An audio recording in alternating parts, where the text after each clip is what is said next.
दोस्तों नमस्कार, मैं बबलू पारिक स्वागत करता हूं आप सबका मेरे YouTube चैनल ज्ञान की बंदूक में। तो पेश है आज की छोटी सी कहानी। एक पुरानी सी इमारत में एक वैद्य जी का मकान था। वे परिवार सहित उस मकान के पिछले हिस्से में रहते थे और अगले हिस्से में दवाखाना खोल रखा था। उनकी पत्नी की आदत थी कि दवाखाना खोलने से पहले वे वैद्य जी को उस दिन के घरेलू आवश्यक सामान की सूची एक चिट्ठी में लिखकर दे देती थी। वैद्य जी गद्दी पर बैठकर पहले भगवान का नाम लेते, फिर वह चिट्ठी खोलते, पत्नी ने जो चीज़ें लिखी होती उनके भाव देखते, फिर उनका हिसाब करते, फिर परमात्मा से प्रार्थना करते, हे भगवान, मैं केवल तेरे ही आदेश के अनुसार तेरी भक्ति छोड़कर या दुनियादारी के चक्कर में आकर बैठा हूँ। वैद्य जी कभी अपने मुंह से किसी रोगी से फीस नहीं मांगते थे। कोई देता था, कोई नहीं देता था, किंतु एक बात निश्चित थी कि जो ही उस दिन के आवश्यक सामान खरीदने योग्य पैसे पूरे हो जाते थे, उसके बाद वे किसी से भी दवा के पैसे नहीं लेते थे, चाहे रोगी कितना ही धनवान क्यों न हो। एक दिन जब वैद्य जी ने दवाखाना खोला, गद्दी पर बैठकर परमात्मा का स्मरण करके पैसे का हिसाब लगाने के लिए आवश्यक सामान वाली चिट्ठी खोली तो वे चिट्ठी को एकटक देखते ही रह गए। एक बार तो उनका मन भटक गया। उन्हें अपनी आंखों के सामने तारे चमकते हुए नजर आए, किंतु शीघ्र ही उन्होंने तंत्रिकाओं पर निर्णय पा लिया।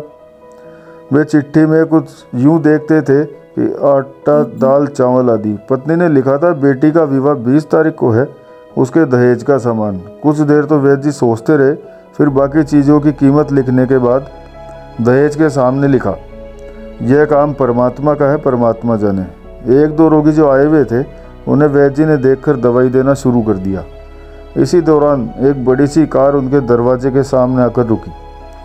वैद्य जी ने कोई खास तवज्जो नहीं दी, क्योंकि कई कारों वाले उनके पास आते रहते थे। जब पूर्व उपस्थित मरीज दवाई लेकर चले गए तो वह सूटेड बूटेड साहब कार से बाहर निकले और नमस्ते करके बेंच पर बैठ गए। वैद्य जी ने कहा कि अगर आपको अपने लिए दवा लेनी है तो इधर स्टूल पर आएं, ताकि आपकी नाड़ी देख सकूं, और अगर किसी रोगी की दवाई लेकर जानी है तो बीमारी की स्थिति का वर्णन करें। वैसा आप कहने लगे, वैद्य जी, आपने मुझे पहचाना नहीं। मेरा नाम कृष्णलाल है, लेकिन आप मुझे पहचान भी कैसे सकते हैं, क्योंकि मैं 15-16 साल बाद आपके दवाखाने पर आया हूँ। आपको पिछली मुलाकात का हाल सुनाता हूँ, फिर आपको सारी बात याद आ जाएगी। जब मैं पहली बार यहाँ आया था तब मुझे लगा कि मैं खुद नहीं आया, किंतु ईश्वर ने मुझे आपके पास लेकर आए, क्योंकि ईश्वर मुझ पर कृपा करना चाहते थे और मेरा घर आबाद करना चाहते थे। मैं तो कार से अपने घर जा रहा था, पर ठीक आपके दवाखाने के सामने हमारी कार पंचर हो गई। ड्राइवर कार का पहिया उतारकर पंचर बनवाने चला गया। आपने देखा कि गर्मी में मैं कार के पास खड़ा था, तो आप मेरे पास आए और दवाखाने की ओर इशारा किया और कहा कि इधर आकर कुर्सी पर बैठ जाए। अंधा क्या चाहे 2 आंखें, और मैं आकर कुर्सी पर बैठ गया।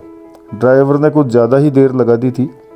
एक छोटी सी बच्ची भी वहाँ आपकी मेज के पास खड़ी थी और बार बार कह रही थी कि चलो ना बाबा, मुझे भूख लगी है। आप उससे कह रहे थे कि बेटी थोड़ा धीरज धरो, चलते हैं। मुझे लगा कि आप मेरे ही कारण खाना खाने नहीं जा रहे हैं, अतः मुझे कोई दवाई खरीद लेनी चाहिए ताकि आप मेरे बैठने का भार महसूस ना करें। मैंने कहा, वैद्य जी, पिछले 5-6 साल से इंग्लैंड में रहकर कारोबार कर रहा हूँ। इंग्लैंड जाने से पहले मेरी शादी हो गई थी, लेकिन अब तक बच्चे के सुख से वंचित हूँ। यहाँ भी इलाज करवाया और इंग्लैंड में भी, लेकिन किस्मत ने निराशा के सिवा कुछ नहीं दिया। आपने कहा, मेरे भाई, भगवान से निराश न हो। याद रखो कि उसके कोष में किसी चीज़ की कमी नहीं है। आस, औलाद, धन दौलत, इज्जत, सुख दुख, जीवन मृत्यु, सब कुछ उसी के हाथ में है। यह सब किसी वैद्य या डॉक्टर के हाथ में नहीं होता, न ही किसी दवा में होता है। जो कुछ होना होता है वह सब भगवान के आदेश से ही होता है। औलाद देनी है तो उसी ने देनी है। मुझे याद है आप बातें करते जा रहे थे और साथ साथ पुड़िया भी बनाते जा रहे थे। सारी दवाई आपने 2 भागों में विभाजित कर 2 अलग अलग लिफाफों में डाली थी, और फिर मुझसे पूछकर आपने एक लिफाफे पर मेरा और दूसरे पर मेरी पत्नी का नाम लिखकर दवा उपयोग करने का तरीका बताया था। तब मैंने बेदिली से वह दवाई ले ली थी, क्योंकि मैं सिर्फ कुछ पैसे आपको देना चाहता था। लेकिन जब दवा लेने के बाद मैंने पैसे पूछे तो आपने कहा था, बस ठीक है। मैंने जोड़ डाला तो आपने कहा, आज का खाता बंद हो गया है। मैंने कहा मुझे आपकी बात समझ नहीं आई। इसी दौरान वहाँ एक और आदमी आया और उसने हमारी चर्चा सुनकर मुझे कहा कि खाता बंद होने का मतलब है कि आज के घरेलू खर्च के लिए जितनी राशि वैद्य जी ने भगवान से मांगी थी वह ईश्वर ने उन्हें दे दी है, अधिक पैसे वे नहीं ले सकते। मैं कुछ हैरान हुआ और थोड़ा लज्जित भी कि मेरे विचार कितने निम्न थे और यह सरल चित्त वैद्य कितना महान है। खैर, मैं जब घर जाकर पत्नी को औषधि दिखाई और सारी बात बताई तो उसके मुंह से निकला वो इंसान नहीं कोई देवता है और उसकी दी हुई दवा ही हमारे मन की मुराद पूरी करने में कामयाब हुई। और वही हुआ।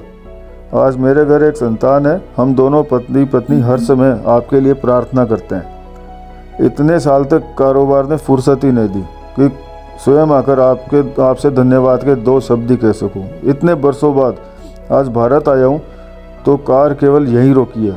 वैद्य जी, हमारा सारा परिवार इंग्लैंड में सेटल हो चुका है। केवल मेरी एक विधवा बहन अपनी बेटी के साथ भारत में रहती है। हमारी भांजी की शादी इस महीने की 21 तारीख को होनी है।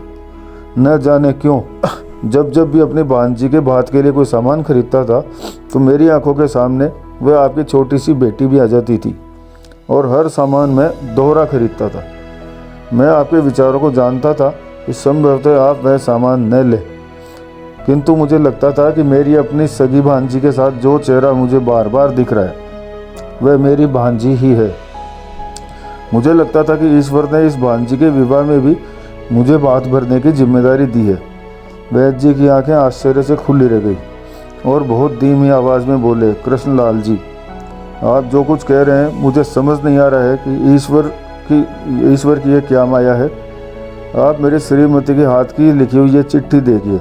और वैद्य जी ने वह चिट्ठी खोलकर कृष्णलाल जी को पकड़ा दी। वहाँ उपस्थित सभी यह देखकर हैरान रह गए कि दहेज के सामान के सामने लिखा हुआ था कि यह काम भी परमात्मा का है, परमात्मा जाने। कांपती सी आवाज़ में वैद्य जी बोले, कृष्णलाल जी, विश्वास कीजिए मैंने आज तक कभी ऐसा नहीं हुआ कि पत्नी ने चिट्ठी और आवश्यकता लिखी हो और भगवान ने उसी दिन उसकी व्यवस्था न करी हो। आपकी बातें सुनकर तो लगता है कि भगवान को पता होता है कि किस दिन मेरी श्रीमती क्या लिखने वाली है, अन्यथा आपसे इतने दिन पहले ही सामान खरीदवाना आरंभ न करवा दिया होता भगवान ने। वाह भगवान, वाह, तू महान है, दयावान है।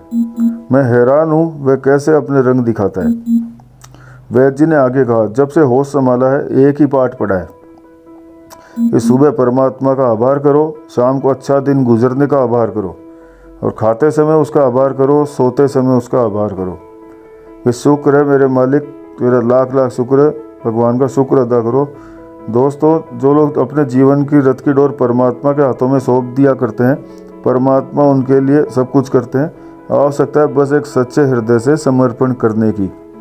तो दोस्तों, भगवान पर पूरा भरोसा रहना चाहिए, पूरा भरोसा रखिए और अपने काम में मस्त रहिए। भगवान सब देखते हैं और सबके लिए अच्छा ही करते हैं। दोस्तों, कहानी कैसी लगी कमेंट में ज़रूर बताएं। धन्यवाद दोस्तों।